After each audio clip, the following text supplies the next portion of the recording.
Hello बच्चों, let's read this question. So this question says, a leaf electroscope is simple apparatus to detect any charges on a body. It consisting of two metallic leaves OA and OB, free to rotate apart O. Initially, both are very slightly separated. When a charged object is touched to the metal knob at the top of the conducting rod, charge flows from the knob to the leaves through the conducting rod. As the leaves are now charged similarly, they start repelling each other and get separated deflection by certain angle. If we perform this step one by one, then the angle of deflection in static equilibrium is an indicator of the amount of charge on the charge body. ठीक है, आप देखिए यहाँ पर तीन process repeat कर रहे हैं, फिर लिखा है rod of same magnitude is brought closer at the same distance in which case the leave will converge come closer as compare to the previous state. ठीक है, यहाँ पर बताना है कि किस स्टेट में आपकी लीव क्या करेगी, कन्वर्ज करेगी, ये हमें बताना है। ठीक है, तो देखिए बच्चों, इस क्वेश्चन का की कॉन्सेप्ट आप क्या लिख सकते हैं। इलेक्ट्रिक फोर्स पर देखिए, ये आपके इलेक्ट्रोस्कोप पर बेस्ड प्रॉब्लम है, तो इलेक्ट्रोस्कोप लिख लीजिए। इलेक्ट्रोस्कोप क्या होता है? इलेक्ट्रोस्कोप देखिए आपका एक ऐसा इंस्ट्रूमेंट होता है which is use to detect the charges. Charges को क्या करता है, आपका डिटेक्ट के काम आता है। ठीक है, तो ये आपका इलेक्ट्रोस्कोप का फंक्शन होता है। ठीक है, अब देखिए हमें पता है फोर्स किसके प्रोपोर्शनल होता है। फोर्स प्रोपोर्शनल होता है चार्जेस के प्रोडक्ट के and inversely proportional to square of the distance. जितनी ज्यादा डिस्टेंस फोर्स उतना कम होगा, जितना ज्यादा मैग्नीट्यूड का चार्ज फोर्स उतना ज्यादा होगा। ठीक है, ऐसे समझ सकते हैं। अब यहाँ पर देखिए आपका यहाँ पर क्या बोल रखा है, लीव इलेक्ट्रोस्कोप को देखिए यहाँ पर डिफाइन कर रखे हैं कि हम कैसे इसको क्या करेंगे यहाँ पर। ये आपको बता रखा है। ठीक है, कि यहाँ पर कैसे काम ये करता है। ठीक है, तो ऊपर तो इसका देखिए वर्किंग बता रखी है, नीचे देखिए अब हम डायरेक्ट ऑपरेशन पर आते हैं, पहले से स्टार्ट करते हैं। The angle of deflection static equilibrium का मतलब है बच्चों, यहाँ पर स्टैटिक इक्विलिब्रियम का मतलब है कि जब चार्ज का मूवमेंट होना स्टॉप हो जाएगा, उसे हम क्या बोलेंगे, स्टैटिक इक्विलिब्रियम बोलेंगे। ठीक है, ये सिचुएशन पे बताना है। तो देखिए बच्चों, सबसे पहली सिचुएशन क्या है, ऐसे आपके पास कोई यहाँ पर नोब है, this is any metallic knob. ठीक है, और यहाँ पर आपकी देखिए ऐसे क्या है, दो लीव्स क्या कनेक्टेड है। ठीक है, एक आपकी पॉजिटिव देखिए, सबसे पहला वाला डायग्राम में देख रहे हैं, यहाँ पे लिखा भी है, a positive charge rod is brought closer to the uncharge node. एक पॉजिटिव चार्ज रॉड को मैं यहाँ पर ऐसे लेके आ गया। ठीक है, अनचार्ज नोड के पास में लेके आ गया। ठीक है, अब बच्चों देखिए, अब मुझे बताना है अनचार्ज नोब के पास में लेके आ गया, तो मुझे यहाँ पर एंगल ऑफ डिफ्लेक्शन बताना है। मुझसे क्वेश्चन में बेसिकली पूछा गया है, देखिए क्वेश्चन में क्या पूछा गया है कि in which case the leaves will converge. Converge किस केस में करेंगे, यानी कि पास में करेंगे।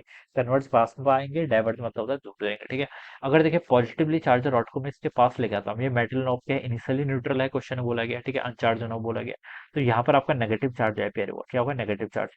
यहाँ पर नेगेटिव चार्ज अपेयर होगा, तो यहाँ पर क्या होगा आपका, ऐसे पॉजिटिव चार्ज अपेयर होगा, क्योंकि टोटल चार्ज तो क्या रहेगा आपका, टोटल चार्ज आपका कंजर्व रहेगा। ठीक है, टच नहीं कर रहे हैं तो टोटल चार्ज आपका कंजर्व रहेगा। ठीक है, तो ये बता सकते हैं। हमसे क्वेश्चन ने पूछा कि कन्वर्ज किस केस में करेंगे, तो इस केस में कन्वर्ज करेगा, नहीं करेगा। ठीक है, तो ये वाला फर्स्ट स्टेटमेंट तो आपका क्या हो जाएगा, ये तो आपका हो नहीं सकता। ठीक है, तो इसको आप क्या कर लीजिए, यहाँ से रेड मार्क, मतलब ये आपको रॉन्ग हो जाएगा। ठीक है, कन्वर्ज बिल्कुल नहीं करेगा। पॉजिटिव चार्ज लेके आएंगे तो यहाँ पर आपका क्या आएगा, नेगेटिव चार्ज इंड्यूस होगा। ठीक है, पॉजिटिव चार्ज के पास में क्या होगा, नेगेटिव चार्ज इंड्यूस होगा। नेगेटिव चार्ज इंड्यूस होगा तो यहाँ पर आपका क्या आ जाएगा, पॉजिटिव चार्ज आ जाएगा। ठीक है, तो यहाँ पर आपका कन्वर्ज नहीं होगा बेसिकली। सेकंड में क्या लिखा है, then the positively charge rod is touched to the knob. ठीक है, अब देखिए बच्चों, स्टैटिक इक्विलिब्रियम की कंडीशन है, यहाँ पर नेगेटिव चार्ज आ गया और नीचे क्या आ गया आपका, पॉजिटिव चार्ज आ गया। अब आपने सेकंड प्रोसेस में क्या कर दिया, इस रॉड को देखिए, इसको ऐसे टच ही करा दिया। ठीक है, ये वाली आपकी फर्स्ट प्रोसेस थी, पास में लेके आए। सेकंड वाले में आपने क्या कर दिया, चार्जिंग बाय इंडक्स, पहले चार्जिंग बाय इंडक्शन था, अब चार्जिंग बाय कंडक्शन है, यानी कि आपने इसको टच करा दिया। पॉजिटिव चार्ज को आप क्या करा देंगे, यहाँ पर ऐसे टच करा देंगे। टच कराने से देखिए बच्चों क्या होगा, टच कराने से देखिए इस पर आपका पॉजिटिव चार्ज आएगा। ठीक है, पहले पॉजिटिव नेगेटिव न्यूट्रलाइज करेंगे, फिर यहाँ पर आपका रहेगा positive charge at static equilibrium पे ऐसा होगा। ठीक है, तुरंत नहीं होगा। ठीक है, स्टैटिक इक्विलिब्रियम पर होगा। यहाँ पर आपका क्या हो जाएगा बच्चे, ऐसा पॉजिटिव चार्ज हो जाएगा। ठीक है, और यहाँ पर तो आपका ऑलरेडी क्या था, पॉजिटिव चार्ज साइड। ठीक है, तो पॉजिटिव चार्ज आपका बाहर आने लग जाएगा।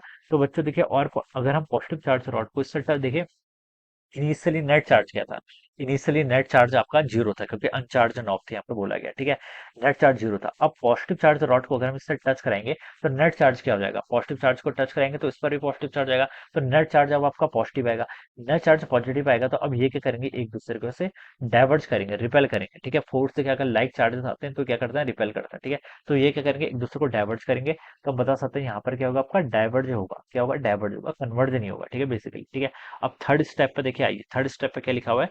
थर्ड स्टेप पे लिखा हुआ है कि now the positively charge rod is removed and negatively charge rod, ठीक है, of same magnitude is brought closer at same distance. ठीक है, अब बच्चों देखिए, आपका ये सिचुएशन होगी अभी तक की। ठीक है, अभी तक सिचुएशन क्या होगी, चलिए मैं इस डायग्राम को फिर से ड्रॉ करता हूँ।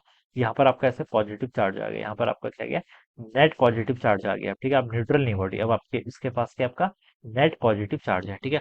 अब हम क्या कर रहे हैं, पॉजिटिवली चार्ज रॉड को हमने हटा दिया, and a negatively charge rod of same magnitude is brought closer at the same distance. ये नेगेटिवली चार्ज रॉड को आप यहाँ पर ऐसे लेके आ गए, क्या लेके आ गए, नेगेटिवली चार्ज रॉड को यहाँ पर लेके आ गए। अगर हम एक नेगेटिवली चार्ज रॉड को लेके आएंगे, ठीक है, तो बच्चों देखिए यहाँ पर क्या होगा, यहाँ पर मोर पॉजिटिव चार्ज इंड्यूस होगा, तो ये पॉजिटिव चार्ज आपका यहाँ पर आ जाएगा, ठीक है। और यहाँ पर से पॉजिटिव चार्ज होगा, वो क्या होने लग जाएगा, आपका लेस होने लग जाएगा, क्या होने लग जाएगा, आपका लेस होने लग जाएगा। तो पहले इतने चार्जेस तो अब कुछ चार्ज कर जाएंगे यहाँ पर ऐसे लेस हो जाएंगे आपके, ठीक है। कुछ चार्जेस क्या हो जाएंगे, अब यहाँ से कम हो जाएंगे। तो अब चार्जेस कम हो गए, अब चार्जेस कम हो गए तो इनके बीच का फोर्स भी हो जाएगा, कम हो जाएगा। तो ये क्या करेंगे, एक दूसरे के थोड़ा सा स्लाइटली कहेंगे पास आएंगे। In case condition of static equilibrium, मतलब जब चार्जेस का मोशन स्टॉप हो जाएगा, ठीक है, उस टाइम पर ये क्या हो जाएंगे, एक दूसरे के पास हो जाएंगे। तो इस केस में बच्चों ये क्या करेंगे, फिर आपका कन्वर्ज करने लग जाएगा, क्या करेगा, कन्वर्ज करेगा, ठीक है। तो यहाँ पर कन्वर्ज करेगा, हमसे वही पूछा था, इन which case leave will convert. तो आप बता सकते हैं जो आपका थर्ड केस है, थर्ड सिनेरियो है, इस सिचुएशन पे कन्वर्ज करेगा, जो कि आपका सी ऑप्शन पे गिवन है। तो ऑप्शन सी क्या होगा, इसके करस्पॉन्डिंग आपका यहाँ से करेक्ट आंसर होगा। So I hope you are understood this concept. All the best and thank you so